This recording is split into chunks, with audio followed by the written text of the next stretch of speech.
Good morning, everyone. Thank you for this opportunity to speak here today on behalf of myself and all of my colleagues at Canoe. I'm looking forward to the opportunity to talk a little bit about what we're doing, what we might be doing differently, and why we think we might be successful, other than, and I can't think of any other room where I would get to make this joke, that we've called ourselves Canoe. So 18 months ago, in December 2018, myself and 8 other people founded a company in our soon-to-be CEO's backyard.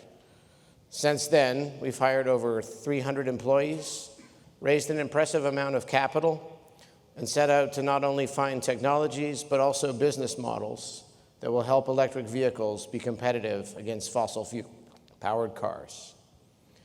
Here are me and my coworkers on day one, assembling flat-pack IKEA furniture in an old bar in El Segundo, California, nestled ironically between the largest operational oil refinery in California and LAX, one of the country's biggest airports, both gigantic sources of air pollution in Southern California. We started by sitting around a dining room table and talking about what we were trying to do. We set down a list of things that we thought we wanted to accomplish. We tried to think about the future and what cities and transportation would look like a decade from now.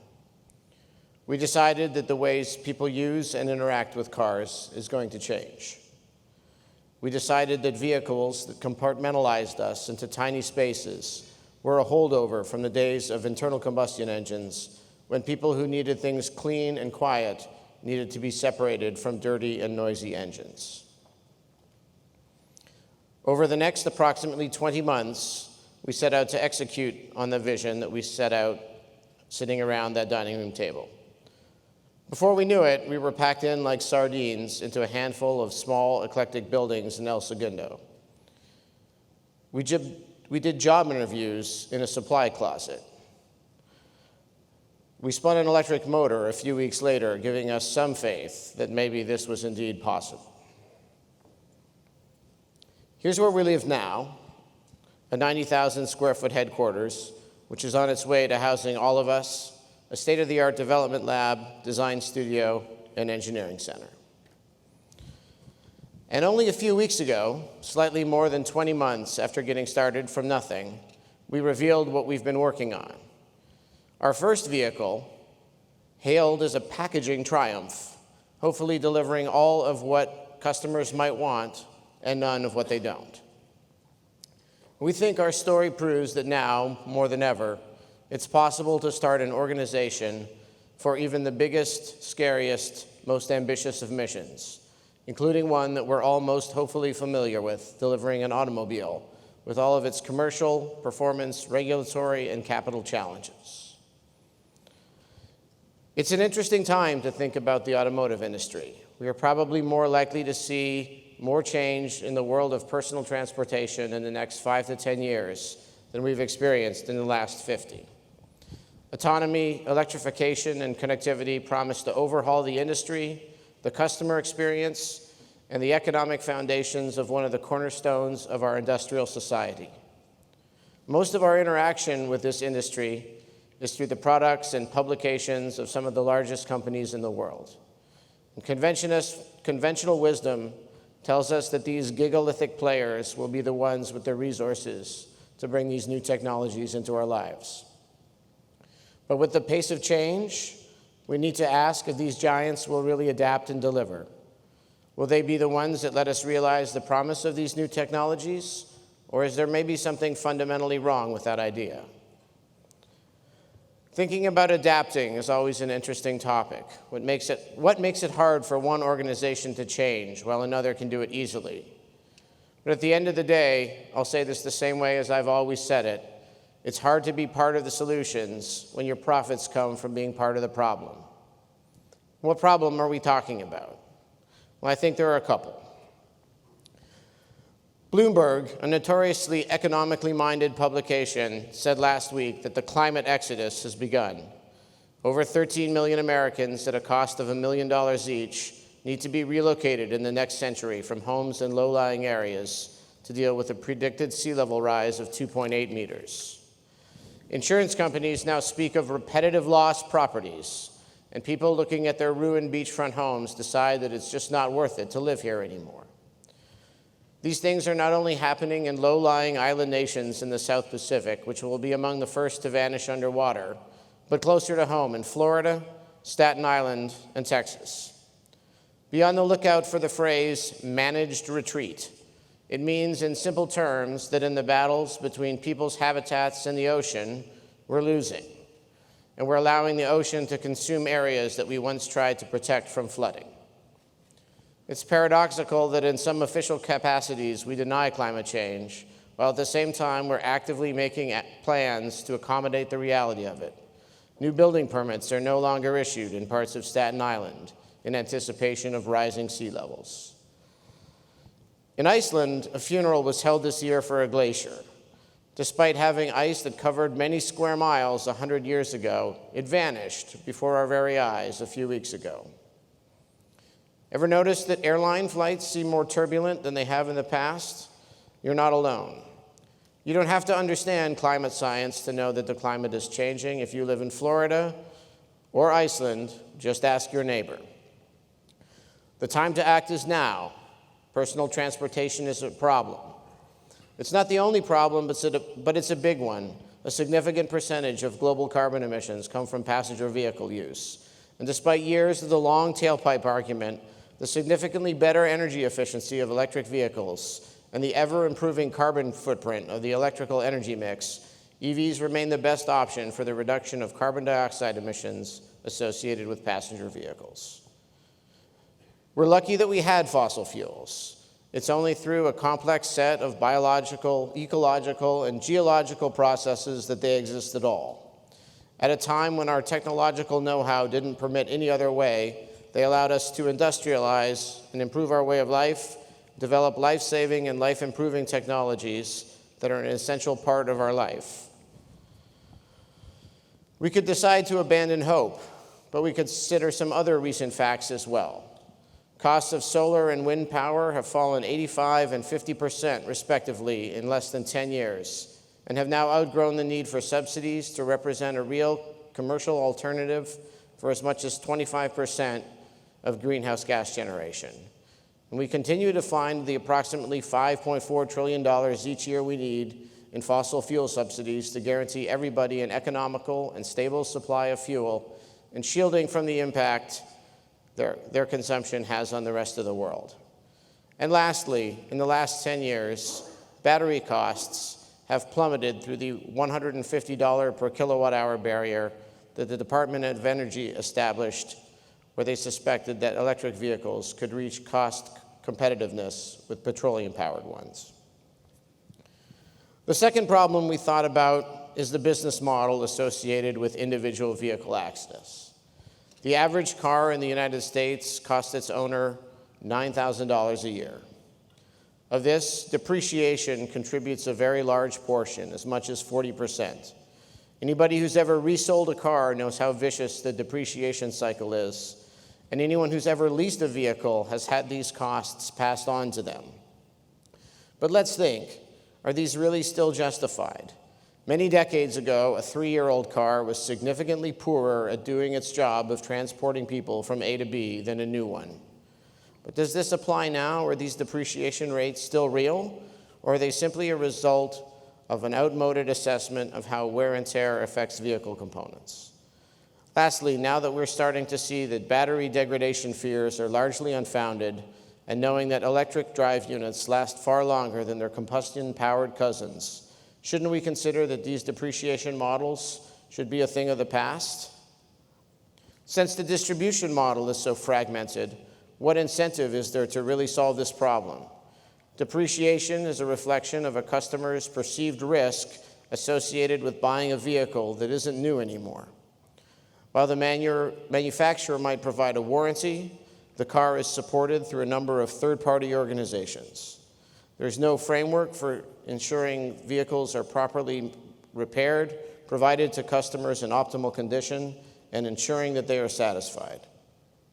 People still think that car repairs, even if they're covered by a warranty, are a hassle and risk leaving them stranded. Anybody who's ever bought a used car has previous owner horror stories about what the last person who owned the car did or didn't do. And all of these things are reflected in what consumers are willing to pay. Cost of distribution typically represents a significant portion of the cost seen by the consumer. Cars sit on fancy dealer lots, like the one shown here, waiting for people to come in and experience what's consistently considered one of the worst and most antiquated customer experiences in modern commerce. More than 93% of customers expect that going to a car dealer will be a negative experience. It's clear that direct sales business models are taking over almost every industry, from retail to mattresses to groceries. Cars seem to be one of the last holdouts where almost every transaction is brokered by a middleman who, for the manufacturer, is the only point of contact with the customer. We tried to combine all of these very real but simple premises. We thought that no matter how much better batteries get, an electric car still has to compete with a $20 plastic bottle for an energy storage system. We thought that customers are always hesitant to pay more for something they perceive as the same, or to pay the same for something that does less. And we thought that it's clear people apply a pretty heavy discount factor to the way they spend our money, and that is to say, money now is always worth more than money later. And despite the fact that maybe we could convince ourselves that total cost of ownership of an electric vehicle might be lower than a gasoline-powered one, people still cite the unfavorable economics of EVs at time of purchase as a major barrier to adoption. As I said, the Department of Energy said many years ago that when batteries reached $150 a kilowatt hour, then we had a chance to achieve this infamous cost parity. Unfortunately, those studies considered cost parity not at the time of purchase, but the infamous total cost of ownership. Some people hold hope for continued progress and eventual sticker price parity, but it's important to remember that in many ways, an electric vehicle is fundamentally different than a gasoline-powered one. Gasoline-powered vehicles are primarily made with inexpensive materials. Through massive industrial scale, the complex processes associated with turning out engine blocks and body panels of those inexpensive raw materials has been refined and optimized to the point that the costs associated with these types of parts has been reduced down to only slightly more than the cost of the raw materials themselves. Despite having spent almost 2 decades in automotive electrification, this is one of my favorite things in the world. This is a small block Chevy V8. It's gone through a lot of evolution, but this is an old one. Modern versions of this engine used more advanced materials, but most of the 575 pounds that this engine is made of is cast iron, one of the least expensive materials that's available. Obviously, the challenges in processing were significant, but industrial scale, to the tune of over 100 million of these, has clearly solved that. So here's a new favorite. This is our electric drive unit. While I suppose we could have made some parts of this out of cast iron, there's certainly a lot more that goes into one of these than there is into a small block Chevy. Electric vehicles require more expensive raw materials, and they require more of them. There's more copper in an electric vehicle, there's more nickel and cobalt, and high-purity lithium. There's even more of those pesky things on the bottom rows of the periodic table, like neodymium, terbium, and dysprosium. Remember something important. Why don't electric vehicles have tailpipe emissions? Just like combustion-powered vehicles, they're powered by chemical reactions. But those chemical reactions are reversible, and we carry the byproducts around with us in an electric vehicle. Famously, we know that for each pound of fuel we burn in a gasoline engine, we need 14.7 pounds of air to go along with it. We're lucky that we can simply suck in that air from the atmosphere around us and spit out the byproducts of combustion back when we're done. In an electric vehicle, we need to carry both of those things around. Imagine that we need a 14.7 times larger air tank to support combustion, and that we needed to keep all the exhaust gases with us so they could be recycled into new fuel like we do when we recharge a battery. There's a reason that 50 years ago when we went to the moon, the energy needs in deep space on board the Apollo Command and Service Module didn't come from something like that small block Chevy. They came from fuel cells and batteries. And it's very true that as technologies improve, this differential continues to become less of a factor. But how long before the cost disparity is eliminated? How long before people finally don't see enough of a cost savings to justify buying a gas-powered vehicle? Will that be in 2030, 2050? But how long do we have to provide a meaningful and affordable solution for carbon-neutral transportation? The number of people not pursuing a driver's license in America is at an all-time high. Car ownership might be destined for a steep decline, but considering ride-sharing, the explosion of e-commerce, and the fact that I can get just about anything delivered in minutes from my phone, car usership isn't going anywhere. And despite all of these ways, these alternative ways to interact with cars, for the vast majority of us in cities in America, access to a personal vehicle remains an indispensable piece of our ability to get where we need to go. Let's think about what it's meant to own a car in America and use a car in America over the last 60 years. 60 years ago, there were 150 million people in America compared to 330 million people now. Los Angeles was a city of 2 million versus 4 million. The United States was 64% urban versus now 83% living in urban areas. Average commute times have increased. The number of people going to work in a private automobile has more than tripled since 1960. Simply put, times were different. Having a car is a dream, freedom, independence, and style. It shows achievement and personality. Well, at least it used to, because now we are really dealing with this. Around all of these things, Canoo was born. What if instead of asking people to accept a higher purchase cost or a less capable car, we told them they didn't have to commit to anything? That they could enjoy the long-term benefits of EV ownership from day one? And what if the vehicles that were offered provided something new and different? So instead of a traditional-looking vehicle that just didn't go as far, the new possibilities of how to use the space between the bumpers was something that made people see electrification not only as a way to do something good for the planet, but as a way to save money and a key enabler for a better customer experience. Make no mistake, cars are hard. Starting a company is hard. Starting a company to make a car is hard. It's also been done. So why would we do it? The jury is still out on whether it's good for companies that are founded around the idea of building combustion-powered cars to transform themselves into building electrically powered ones. Only a couple are just now starting to try and creating rancor amongst shareholders, labor unions, supply chains, and sending ripples through the established infrastructure that supports these giant companies. If you're going to make electric vehicles, do you need them to look like traditional vehicles?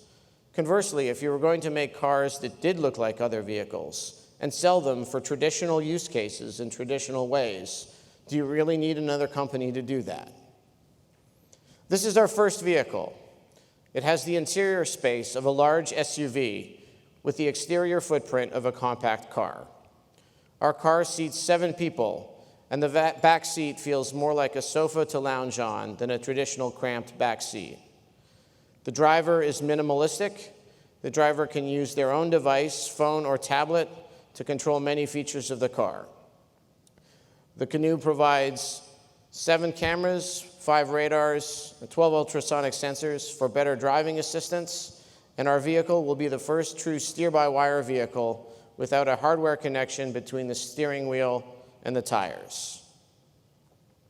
The suspension uses a transversely mounted composite leaf spring to eliminate the packaging challenge of shock towers. Our skateboard architecture directly houses the battery and electric drivetrain, reducing weight, cost, and allowing for better use of interior space. These innovations do not compromise the safety of the car, as the car was designed for an overall 5-star safety rating. The car has an approximate range of 250 miles and can reach an 80% charge in less than 30 minutes. And we hope to challenging the automotive industry's traditional way of building and offering vehicles to result in the optimal customer experience. So that's us. And how about you? What will be your contribution? I think we should all think about the cars we drive, the food we eat, and the choices we make about our own footprint. We should all try to reduce our footprint on the planet and think carefully about what we can do. But for those of us who can build and create things, consider that we have a unique opportunity. We can do something even greater. We can have an impact not only on our own footprint, but on that of others. We can bring into the world things that help thousands or millions or billions of people make smarter choices.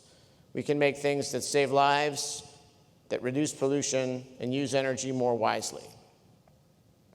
The vital mission of electrification and respite from climate change is among the most critical tasks facing humanity today.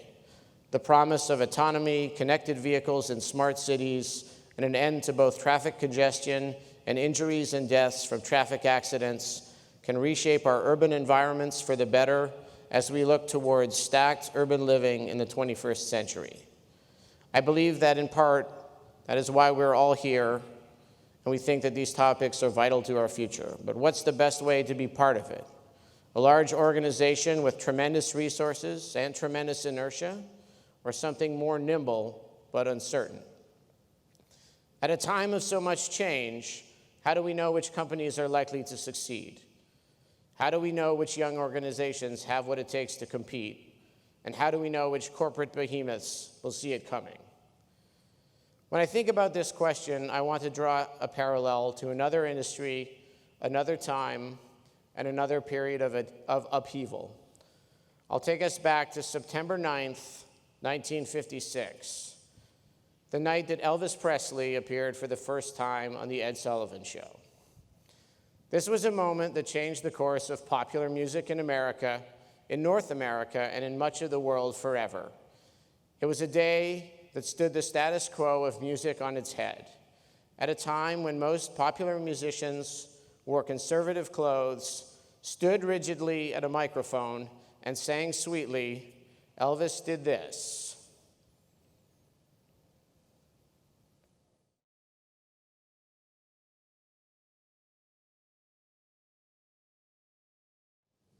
Everyone in America developed an opinion about Elvis and what this meant for the music industry. People loved him and people hated him, and everyone had to decide what they thought about Elvis. Well, almost everyone. The only person who didn't have to make up their mind about Elvis was Elvis himself. As Bruce Springsteen said in his autobiography, he didn't see the future coming. He was it coming. So think about that, and if you think about the automotive, or as some of us are now calling it, the mobility industry, and we try to compare younger, riskier organizations and larger, older, safer ones, remember that at a time of upheaval and change, there are risks on both sides. Large organizations run the risk of being outmaneuvered and outfoxed by smaller, smarter ones. It might take decades, or it might be surprisingly fast and hard to predict. Let's go back to the last revolution in transportation. The Pennsylvania Railroad, for much of its existence, was the largest railroad, the largest transportation company, and the largest corporation in the world. The only organization with a larger operating budget was the United States federal government. Penn paid the longest continuous dividend, returning distributions to shareholders for more than 100 years. But despite its size and its efforts to expand into the newly established trucking industry, 12 years after passing the Federal Aid Highway Act that permitted the construction of the interstate highway system, the Pennsylvania Railroad merged with its largest competitor and promptly declared the largest bankruptcy in history. Take the example of these two organizations. On the surface, maybe they embodied the same idea, but they both went about it differently, and when it was time for a new idea, one of them made it, and one of them made way for some new organizations, like this one and this one. one of which never existed before, and one that had absolutely nothing to do with the photography business, but is now responsible for providing the devices on which the majority of the photographs in the world are taken. If a corporation is the embodiment of an idea, its structure, its culture, its people, its processes, and its choices get optimized around that idea. But here's the thing, maybe when it's time for a new idea, it's time for a new organization. Someone once said that the best way to predict the future is to invent it. Many people believe that the most valuable things in the future will be things that don't even exist yet. 10 years ago, you couldn't order a ride with a smartphone. And before you get upset with yourself for not thinking of this idea sooner, remember that we didn't have GPS on smartphones 10 years ago either, so it probably wouldn't have been so easy. But once it came along, it wasn't existing taxi services, car rental companies, or others that made ride-hailing a reality. They had the cars, the drivers, the permits, the brand recognition, and in two of the largest markets in the world, New York City and London, they even had their own vehicle. But despite all of this, they lost. And they didn't lose because they stopped trying to be successful. Arguably, companies like Kodak, Penn Railroad, and others tried harder than ever. But they could only try in the way they had tried in the past. A better version of themselves didn't have what it took. How much does it help to bring a sharper knife to a gunfight? Or in words that this town will no doubt understand, they were doing a great job of building faster horses. In a company like ours, maybe someday you'll worry if you've got the right idea, or the right leadership, or the runway to reach success. These are important topics. Maybe you'll worry about being understaffed, underfunded, overtaxed, overworked, having to make decisions with incomplete information, and having to be a little fish dealing with an industry full of established players. There could be a lot to worry about. You might wonder if you made the right decision. You'll wonder if you ever will achieve the scary and ambitious goal you came up with sitting around a dining room table so very long ago. But you won't have to worry about whether your company will adapt to a changing world, whether you'll adapt to the changes or whether you'll get knocked out, whether you'll see it coming. You don't need to decide if you are like Elvis or not. You are Elvis. Thanks.